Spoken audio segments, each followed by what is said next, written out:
राम राम राम राम राम राम राम राम राम नारायण नारायण। संबंध अनित्य वस्तु शरीर आदि को लेकर जो शोक होता है उसकी निवृत्ति के लिए कहते हैं मात्रा स्पर्शास्तु कौन्तेय शीतोष्ण सुख दुःखदा आगमापायनो नित्यास्तास्तितिक्षस्व भारत। हे कुंती नंदन, इंद्रियों के विषय जड़ पदार्थ तो शीत माने अनुकूलता और उष्ण माने प्रतिकूलता के द्वारा सुख और दुख देने वाले हैं तथा आने जाने वाले हैं और अनित्य है। हे भरतवंशोद्भव अर्जुन, उनको तुम सहन करो। व्याख्या।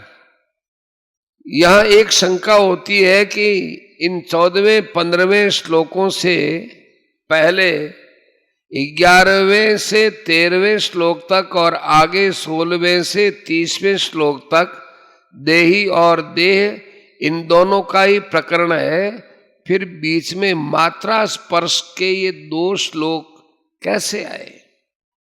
इसका समाधान यह है कि जैसे 12वें श्लोक में भगवान ने संपूर्ण जीवों के नित्य स्वरूप को बताने के लिए किसी काल में मैं नहीं था, ऐसी बात नहीं, ऐसा कहकर अपने को उन्हीं की पंक्ति में रख दिया, ऐसे ही शरीर आदि मात्र प्राकृत पदार्थों को अनित्य, विनाशी, परिवर्तनशील बताने के लिए भगवान ने यहाँ मात्रा स्पर्श की बात कही है।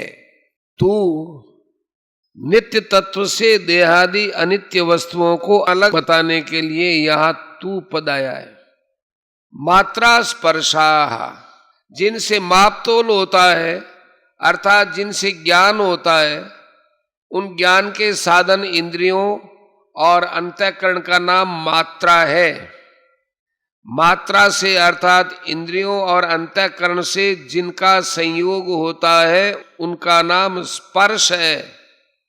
अतः इंद्रियों और अंतःकरण से जिनका ज्ञान होता है ऐसे सृष्टि के मात्र पदार्थ मात्रा स्पर्शाः है।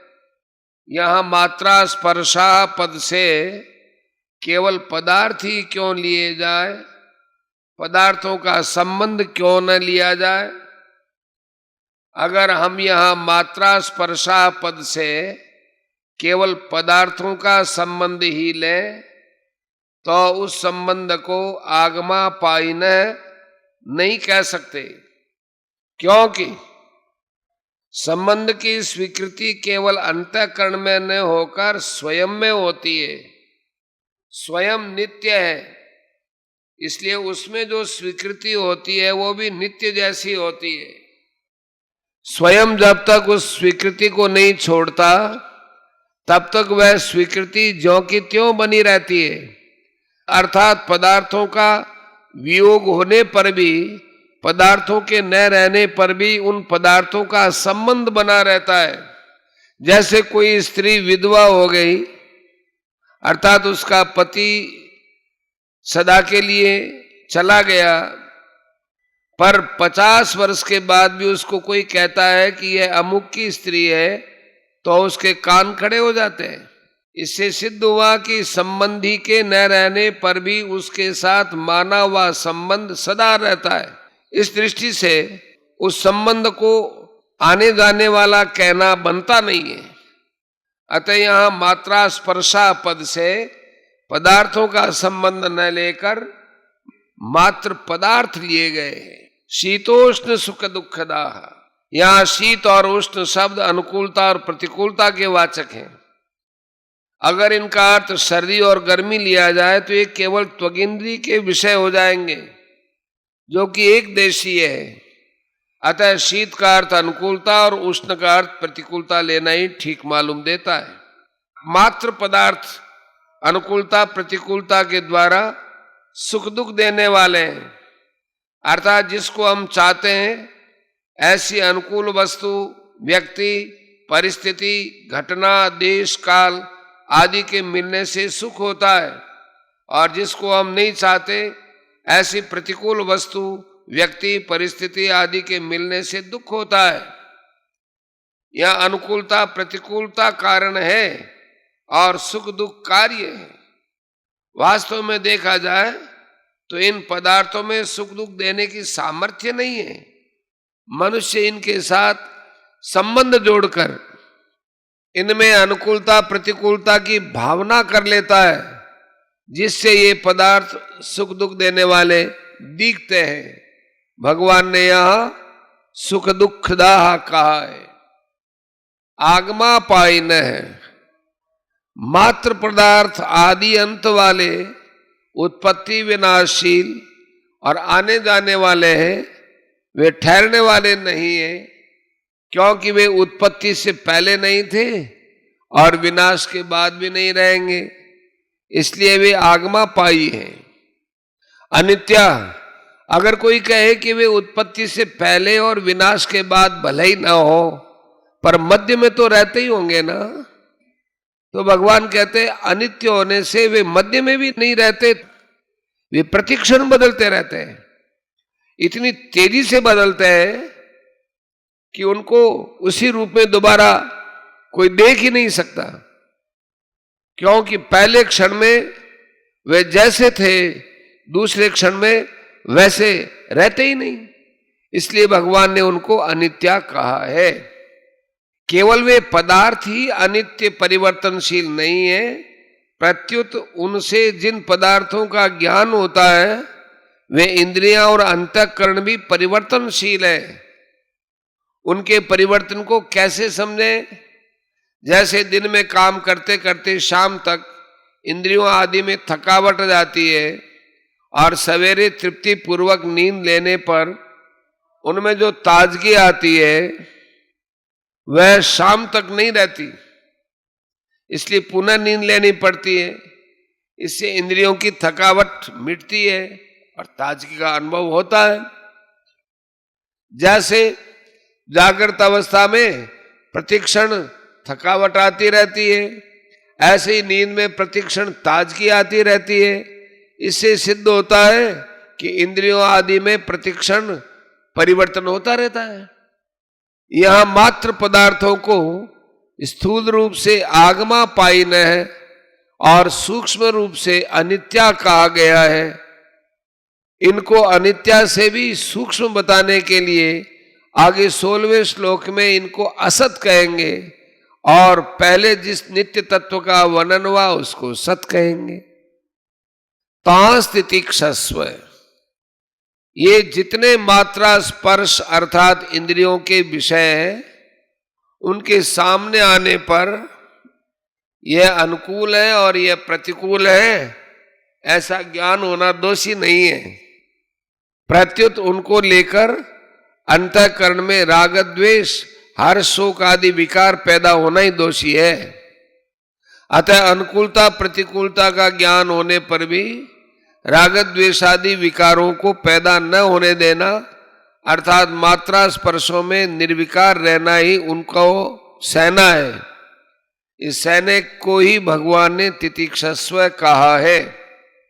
दूसरा भाव यह है कि शरीर इंद्रिया अंतःकरण आदि की क्रियाओं का अवस्थाओं का आरंभ और अंत होता है तथा इनका भाव और अभाव होता है।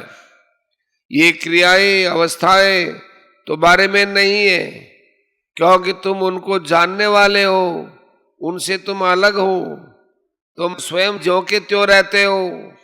अतः उन क्रियाओं में अवस्थाओं में तुम निर्विकार रहते हो। इनमें निर्विकार रहना ही तितिक्षा है। परिशिष्ट भाव, जैसे शरीर कभी एक रूप नहीं रहता, प्रतिक्षण बदलता रहता है, ऐसे ही इंद्रिया मन बुद्धि से जिनका ज्ञान होता है वे संपूर्ण सांसारिक पदार्थ मात्र प्रकृति और प्रकृति का कार्य भी एक रूप नहीं रहते, उनका संयोग और वियोग होता रहता है। जिन पदार्थों को हम चाहते हैं उनके संयोग से सुख होता है और वियोग से दुख होता है। जिन पदार्थों को हम नहीं चाहते उनके वियोग से सुख होता है और संयोग से दुख होता है। पदार्थ भी आने जाने वाले तथा अनित्य हैं। ऐसे ही जिनसे पदार्थों का ज्ञान होता है वे इंद्रियां अंतःकरण भी आने जाने वाले तथा अनित्य हैं और पदार्थों से होने वाला सुख दुख भी आने जाने वाला तथा अनित्य है, परंतु स्वयं सदा ज्यों का त्यों रहने वाला है, निर्विकार और नित्य है। अतः उनको सह लेना है, अर्थात उनके संयोग वियोग को लेकर सुखी दुखी न होना, प्रत्युत निर्विकार रहना चाहिए। सुख और दुख दोनों अलग अलग होते हैं, पर उनको देखने वाला एक ही होता है और उन दोनों से अलग निर्विकार होता है। परिवर्तनशील को देखने से स्वयं स्वरूप की अपरिवर्तनशीलता निर्विकारता का अनुभव स्वतः होता है। यहाँ शीत शब्द अनुकूलता का और उष्ण शब्द प्रतिकूलता का वाचक है। तात्पर्य है कि ज्यादा सर्दी पड़ने से भी वृक्ष सूख जाता है और ज्यादा गर्मी पड़ने से भी वृक्ष सूख जाता है। अतः परिणाम में सर्दी और गर्मी दोनों एक ही हैं। इसी तरह अनुकूलता प्रतिकूलता भी एक ही है। इसलिए भगवान इन दोनों को ही सहने की अर्थात इनसे ऊंचे उठने की आज्ञा देते हैं। सुख दुख हर्ष सुख राग द्वेष काम क्रोध आदि आने जाने वाले बदलने वाले हैं, पर स्वयं ज्यों का त्यों रहने वाला है। साधक से यह बड़ी भारी भूल होती है कि वह बदलने वाली दशा को देखता है पर स्वयं को नहीं देखता। दशा को स्वीकार करता है पर स्वयं को स्वीकार नहीं करता। दशा पहले नहीं थी और पीछे नहीं रहेगी, अतः बीच में दिखने पर भी वह नहीं है, परंतु स्वयं में आदि अंत और मध्य होता ही नहीं है। दशा कभी एक रूप रहती नहीं है, पर स्वयं कभी अनेक रूप होता ही नहीं है। जो दिखता है वो दशा है और जो देखने वाली बुद्धि है वो भी दशा ही है। जानने में आने वाली भी दशा है और जानने वाली भी एक दशा ही है। स्वयं में न दिखने वाला न देखने वाला न जानने में आने वाला है न जानने वाला है। ये दिखने वाला देखने वाला आदि सब दशा के अंतर्गत है। देखने वाला और दिखने वाला तो रहेंगे ही नहीं, पर स्वयं रहेगा, क्योंकि दशा तो मिटेगी पर स्वयं नहीं मिटेगा। तात्पर्य है कि दिखने वाले दृश्य के साथ संबंध होने से ही यह स्वयं देखने वाला माने दृष्टा बनता है। अगर देखने वाले के साथ संबंध न रहे तो स्वयं रहेगा पर उसका नाम देखने वाला नहीं रहेगा। इसी तरह शरीर के साथ संबंध होने से ही स्वयं चिन्मय सत्ता शरीरी कहलाता है। अगर शरीर के साथ संबंध न रहे तो स्वयं रहेगा पर उसका नाम शरीरी नहीं रहेगा। गीता 13वें अध्याय का पहला श्लोक। अतः भगवान ने केवल मनुष्यों को समझाने के लिए ही शरीरी नाम दिया है।